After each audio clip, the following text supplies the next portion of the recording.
السلام علیکم ناظرین، آپ دیکھ رہے ہیں پنڈی نیوز اور میں ہوں منظور حسین سید۔ ناظرین، ہمارا آج کا موضوع یوم عاشور ہے۔ اس موضوع پر بات کرنے کے لیے ہمارے ساتھ موجود ہیں علامہ رضا المصطفیٰ نورانی صاحب، جو کہ کسی تعارف کے محتاج نہیں۔ آپ کا تعلق جماعت اہل سنت پاکستان سے ہے۔ السلام علیکم علامہ صاحب۔ وعلیکم السلام ورحمۃ پنڈی نیوز میں آپ کو خوش آمدید کہتے ہیں۔ جزاک اللہ۔ علامہ صاحب، ہمارے ناظرین کو یوم عاشورہ کا مفہوم کے بارے میں بتائیں کہ یوم عاشورہ ہے کیا چیز؟ بسم اللہ الرحمن الرحیم، اللہم صلی علی محمد وعلی آل محمد۔ عاشورہ سے مراد ہوتا ہے 10واں دن، اور محرم الحرام کا 10واں دن جو ہے، یا جو 10 دن ہیں ہمارے، ان کو ہم یوم عاشور کہتے ہیں۔ تو یہ محرم الحرام کا مہینہ جو ہے، یہ صرف مسلمانوں کے لیے نہیں بلکہ شروع سے ہر امت کے لیے اور ہر نبی کے دور میں محرم الحرام کی اہمیت رہی ہے۔ اور خود سرور کائنات صلی اللہ تعالیٰ علیہ وسلم نے یوم عاشور جو ہے اس کی بڑی اہمیت بیان فرمائی، اور حضور اکرم صلی اللہ تعالیٰ علیہ وسلم نے اس دن کی فضیلت اس طرح سے بیان فرمائی کہ اس دن اللہ تبارک و تعالیٰ نے حضرت موسیٰ علیہ السلام کی قوم کو فرعون سے نجات دی، اور اس کی خوشی میں یہودی جو ہیں وہ اس دن روزہ رکھتے تھے، اور اسی حوالے کے ساتھ مسلمانوں کو ترغیب دی گئی کہ ہمیں زیادہ حق پہنچتا ہے کہ ہم روزہ رکھیں، تو کہا کہ 9 اور 10 کا روزہ رکھیں۔ اب پھر یہ ہوا کہ جس وقت یہ واقعہ کربلا ہوا، تو واقعہ کربلا کے بعد مسلمانان عالم میں اس یوم عاشور کی اہمیت جو ہے وہ اور زیادہ ہو گئی، اس لیے کہ کربلا کے تپتے ہوئے ریگزار پر اہل بیت اطہار نے اپنی جانوں کے نذرانے جو پیش کیے، وہ دین اسلام کے پرچم کو سر بلند رکھنے کے لیے پیش کیے، اور جس دردناک طریقے سے اور کرب کے ساتھ وہاں پر ان کی شہادت ہوئی، اس کے بعد محرم کا چاند طلوع ہوتا ہے تو ہر دل جو ہے وہ غمگین ہو جاتا ہے۔ علامہ صاحب، اہل بیت کی شان پر جو ہے نا مختصر سی روشنی ڈالے تاکہ ہماری جو عوام جن کو اہل بیت کے بارے میں ابھی تک کچھ بھی نہیں پتہ، کیونکہ ابھی جو ہمارا ماحول چل رہا ہے اس میں آئے روز ٹی وی ڈرامے، فلمیں، گانے، یہ ماحول ہے، چاہے وہ سرکاری سطح پہ ہے یا نجی سطح پہ، لیکن اہل بیت یا اسلام کے بارے میں کچھ نہیں بتایا جاتا۔ تو آپ اہل بیت کے اوپر جو ہے نا تھوڑی سی روشنی ڈالیں کہ شان اہل بیت کیا ہے؟ اہل بیت سے مراد ہے رسول اللہ صلی اللہ تعالیٰ علیہ وسلم کے گھر والے، اور حضور اکرم صلی اللہ تعالیٰ علیہ وسلم کے جو گھر والے ہیں وہ ان میں آقا کریم علیہ السلام کی جو صاحبزادی ہیں سیدہ فاطمہ الزہرا سلام اللہ علیہا، اور آپ کی جو اولاد ہے حضرت امام حسن، امام حسین اور سیدہ زینب، اور آپ کے شوہر نامدار مولا کائنات علی المرتضیٰ شیر خدا رضی اللہ تعالیٰ عنہ، یہ وہ نفوس قدسیہ ہیں کہ جن کے بارے میں اللہ تبارک و تعالیٰ جل شانہ نے خود ارشاد فرمایا، اور حضور اکرم صلی اللہ تعالیٰ علیہ وسلم سے اللہ تبارک و تعالیٰ نے ارشاد فرمایا، اے محبوب صلی اللہ تعالیٰ علیہ وسلم، لا اسألکم علیہ اجرا، آپ فرما دیجئے میں تم سے کوئی اجر نہیں مانگتا، الا مگر مودت فی القربہ، بس فقط اتنا ہے کہ میری اہل بیت کے ساتھ مودت اختیار کرو۔ اب مودت اور محبت دونوں ایک طرح کی چیزیں ہیں، لیکن فرق کیا ہے؟ فرق یہ ہے، محبت یہ ہے کہ آج مثال کے طور پہ آپ کو میری کوئی اچھائی نظر آئی اور آپ کو مجھ سے محبت ہوئی، اور کل آپ نے کوئی ایسی بات مجھ میں دیکھی کہ جس سے جو ہے وہ میرے اندر کوئی خامی نظر آتی ہے، تو ہو سکتا ہے آپ کی محبت میں کمی آ جائے۔ امام غزالی رحمۃ اللہ تعالیٰ علیہ فرماتے ہیں مودت کا مطلب یہ ہے کہ جیسے مچھلی کو پانی کے ساتھ محبت نہیں ہے، مودت ہے، اسی طریقے سے اگر مچھلی کو پانی سے جدا کر دیا جائے تو اس کی موت آ جاتی ہے، اور ایسے ہی اگر کسی مومن کو اہل بیت کی محبت سے دور کر دیا جائے تو اس کے ایمان کی موت آ جاتی ہے۔ تو اللہ تبارک و تعالیٰ جل شانہ نے اہل بیت اطہار کے بارے میں فرمایا، انما یرید اللہ لیذھب عنکم الرجس اہل البیت ویطہرکم تطہیرا، یہ وہ نفوس قدسیہ ہیں اہل بیت اطہار، حضور اکرم صلی اللہ علیہ وسلم کے گھر والے، جن کو اللہ تبارک و تعالیٰ نے پاکی کی صنعت عطا فرمائی ہے، کہ اللہ تبارک و تعالیٰ نے ان کو ہر قسم کی آلائش سے دور کر دیا ہے، اور ان کو جو ہے وہ پاک کر دیا ہے۔ اور پھر جس وقت یہ آیہ مبارکہ نازل ہوئی، حضور اکرم صلی اللہ تعالیٰ علیہ وسلم حضرت سیدہ پاک کے فاطمہ الزہرا سلام اللہ علیہ کے گھر میں موجود تھے، تو اس وقت جب آیہ مبارکہ نازل ہوئی تو حضرت امام حسن، امام حسین کو آپ نے اپنے پاس بلایا، آپ نے ایک چادر اوڑھی ہوئی تھی، کمبل اوڑھا ہوا تھا، تو حضرت فاطمہ الزہرا نے کہا کہ اے اللہ کے رسول صلی اللہ علیہ وسلم، کیا میں بھی اس میں آ سکتی ہوں؟ آپ نے کہا آ جاؤ، وہ آ گئی۔ تو اسی اسنا میں مولا علی بھی تشریف فرما ہوئے، تو آپ نے جب یہ منظر دیکھا نا تو آپ نے کہا کہ کیا میں بھی اس چادر میں آ سکتا ہوں؟ تو آپ نے کہا کہ آپ بھی آ جائیں. تو جس وقت یہ 5 جن کو ہم پنجتن پاک کہتے ہیں، یہ 5 جب اکٹھے ہوئے تو آقا کریم علیہ السلام نے دعا کی، اللہم ہؤلاء اہل بیتی، اے اللہ یہ میرے اہل بیت ہیں، تو فضھم عنکم الرجس، اے اللہ ان سے ناپاکی کو دور فرما دے، علائش کو دور فرما دے. تو یہ نفوس قدسیہ جو ہیں ان کو اللہ تبارک و تعالی نے بڑی شان عطا فرمائی ہے.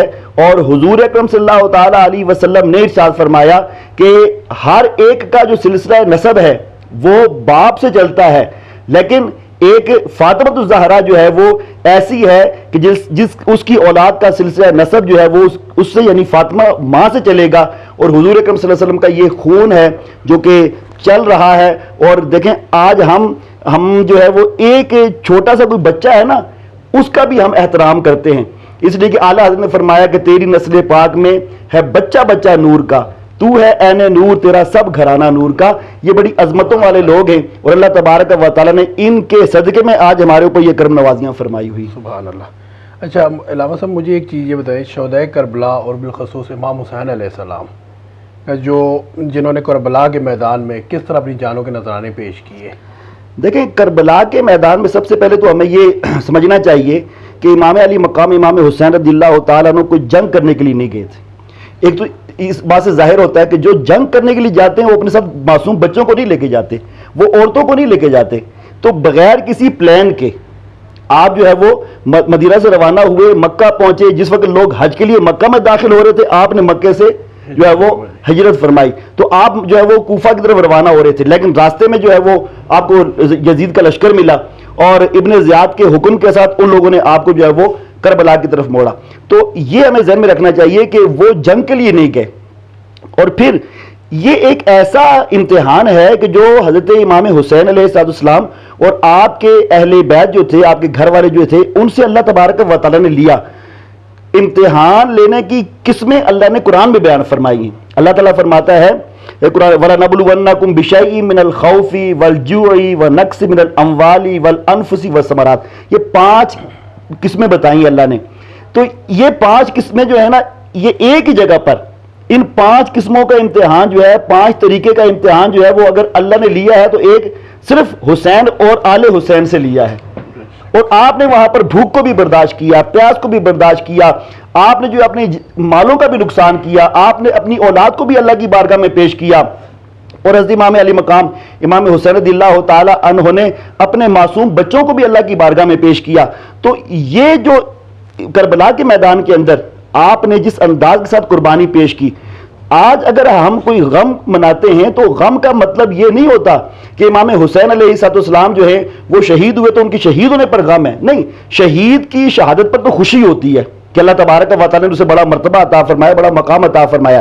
لیکن غم اس بات کا ہے کہ شہید کرنے والے بھی وہ تھے جو کلمہ پڑھنے والے تھے، اور غم اس بات کا ہے کہ انہوں نے اس دردناک طریقے سے آپ کو شہید کیا، ظلم کی انتہا کر دی کہ تاریخ انسانیت کے اندر ایسا ظلم کہیں نہیں ملتا کہ پانی بھی بند کیا ہوا ہے اور اس کے بعد جو ہے وہ چھوٹے چھوٹے معصوم بچوں کو جو ہے وہ ذبح کیا جا رہا ہے، اور عورتوں کے سامنے اور ماں باپ کے سامنے ان کو جو ہے وہ وہاں پر ذبح کیا جا رہا ہے. پھر یہیں پر بات ختم نہیں ہوتی، اس کے بعد جب یہ سب شہید ہو گئے تو پھر ان کی لاشوں کے اوپر گھوڑے دوڑائے گئے اور ان کی لاشوں کو جو ہے وہ مسخ کیا گیا.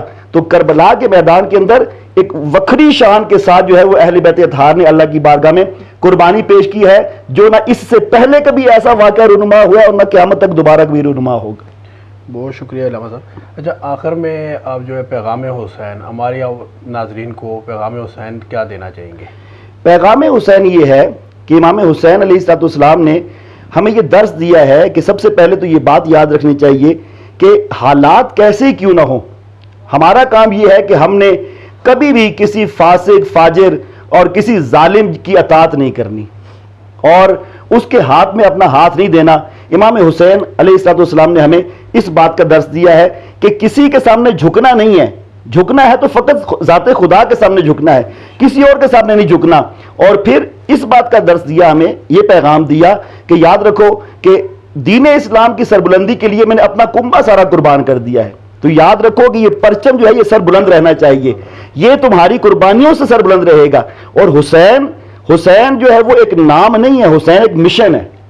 حسین ایک مشن ہے جو تا قیامت ہر ظالم کے سامنے ایک حسین کھڑا ہوتا ہے، اور لیکن وہ حسین تو نہیں ہوتا، حسین کا غلام ہوتا ہے، وہ کھڑا ہوتا ہے۔ اور پھر آخری جو پیغام آپ نے دیا نا، آپ نے یہ پیغام دیا کہ کوئی بھی وقت ہو، کیسے بھی حالات ہوں، اللہ تبارک و تعالیٰ کی عبادت کو نہیں بھولنا۔ بے شک آپ نے اپنا سر سجدے میں رکھا، اور وہاں پر جو ہے وہ خولی نے آ کر اپنے خنجر سے آپ کے سر کو جدا کیا۔